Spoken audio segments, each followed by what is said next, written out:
Hi there, my name is Simon and welcome to Juicers.co.uk. Today we thought it would be a good idea to do a deep dive into the types of cold press masticating juicers. Ultimately, when you shop for a cold press juicer, you're confronted with a lot of options. And as a general rule, most of them fall into the groups of horizontal or vertical juicers. However, what are the differences between these groups and which is best for you? Well, that's what we're aiming to answer right now.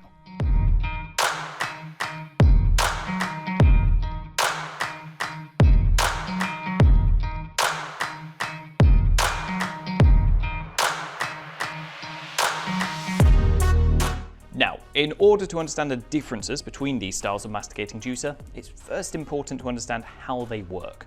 They are all cold press juicers at the end of the day, so there are a lot of similarities between them. But it's their differences that really set them apart and cause the variations in the results they produce. Starting with horizontal juicers, these models are typically defined as being wider than they are tall. However, the name really stems from their mechanism, which moves ingredients along horizontally while they're being juiced. In most horizontal models, this is done by an auger, which is shaped to push ingredients forwards, while crushing and pressing them into a juicing screen surrounding it. This screen then separates the juice from the pulp using a sieve element. The juice extracted then drips down and comes out of a spout at the bottom of the mechanism. The pulp, on the other hand, is pushed forwards and out through the drum cap. On top of the regular single auger design, there's also a further variant of horizontal juicers which are known as twin gear juicers. As the name implies, instead of a single auger, models in this group use a pair of gears to crush and juice ingredients. Other than that, the rest of the process is basically the same, but as you'd expect, twin gear mechanisms are able to generate more pressure. The alternative to horizontal juicers are vertical juicers, which instead work with gravity on their side in a top-down method. Ultimately, the direction of flow is the key difference here, as the rest of the process is very similar. Once again, an auger is used to crush and press ingredients against a juicing screen or some variation of the same concept. The juice can then either build up in the bowl surrounding the mechanism or pour out directly into a glass if the flap covering the spout is left up. The pulp is then ejected separately through a chute on the other side. The vertical cold press juicer style also has its own variant, which are known as self-feeding juicers. At the risk of being repetitive, the clue is once again in the name here. Models in this group use a container in place of the typical feed chute, which can be filled with ingredients. Then, when the juicer is turned on, a tool in the container will turn, pushing ingredients down into the mechanism while also cutting them up into smaller pieces, removing the need for manual feeding. So, while horizontal and vertical juicers clearly have a lot of crossover, they also clearly have their differences, and this shows up even more in their features. In horizontal models, additional features are generally geared towards improving juice extraction quality and yields. However, with vertical models, there's a much larger emphasis on quality of life improvements that make for a nicer user experience. Obviously, a fantastic example of this can be seen in the previously mentioned self-feeding juicer category.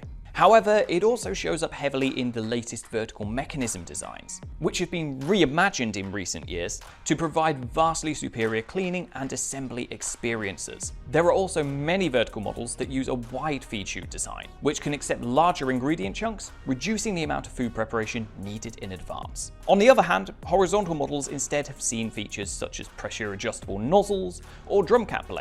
These parts limit and regulate pulp ejection from the mechanism and help to ensure maximum juice yields through increased contact time and pressure. There is also a horizontal model that uses a multi-speed motor, which can be set to speeds that best suit the ingredients being juiced, once again to maximize the extraction quality and levels.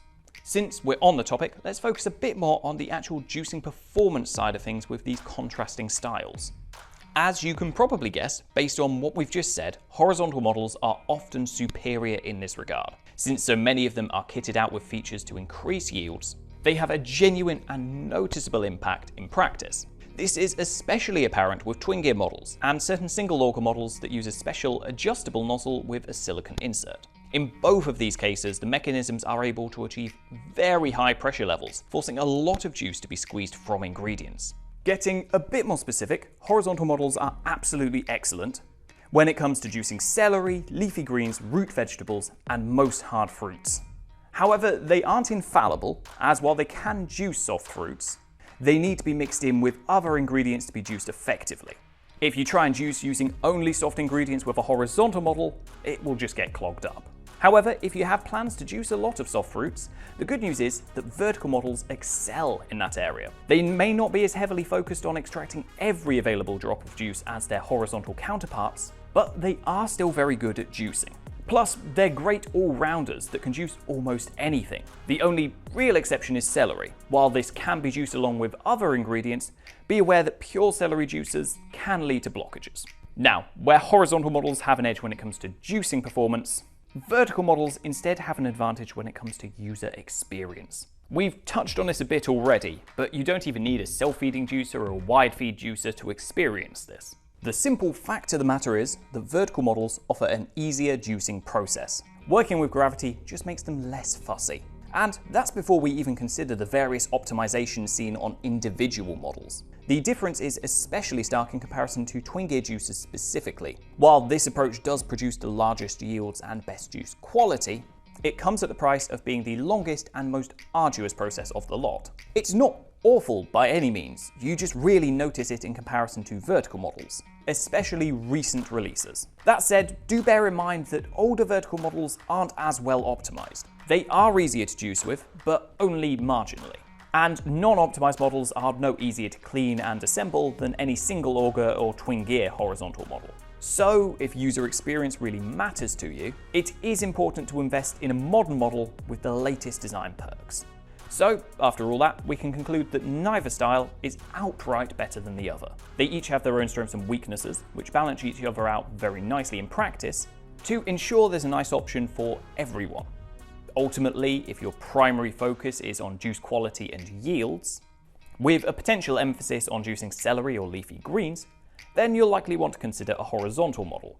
However, if you want a buttery smooth user experience, with lots of modern design perks alongside an all-rounder mechanism that works well with soft fruits, then you'll want to consider a vertical juicer. In the end, finding the right juicer for your needs is very much a subjective matter, and it's a decision that should be made based on the factors that mean the most to you. That said, if you're looking for a good starting point, we'll list a selection of links to our favourite vertical and horizontal models down in the description. As always, thank you for watching, and we hope you found this video useful. If you did, be sure to give it a like, and we'd love to hear your thoughts and opinions down in the comments below. For more content like this, be sure to check out our channel and subscribe to stay up to date with our latest releases. Be sure to have a lovely day, and we'll catch you next time.